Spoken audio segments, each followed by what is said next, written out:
రంగుల రంగుల తయారయ్యాడే. గ్లామర్ కి సూటు బూటు వేస్తే నాలా ఉండదు. ఓహో. మ్మ్.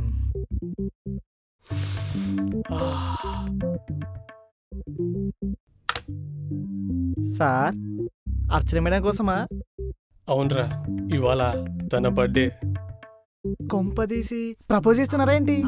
లేదురా, విష్ చేస్తాను. అంతేలేండి, అంతకుమించి మీరేం చేస్తారని. రే, నా ఏజ్ జస్ట్ 43.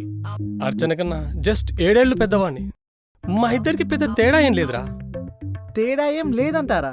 హ, ఎందుకు లేదు సార్, మస్తు తేడా ఉంది. ఏంటది? ప్రపోజ్ చేసిన వాళ్ళందరికి నువ్వు చెప్పి ఆవిడ సింగిల్ ఉండిపోయింది. ప్రపోజ్ చేసిన వాళ్ళ చీ కొట్టడం వల్ల మీరు సింగిల్ ఉండిపోయారు. తేడా ఏం లేదంటారా?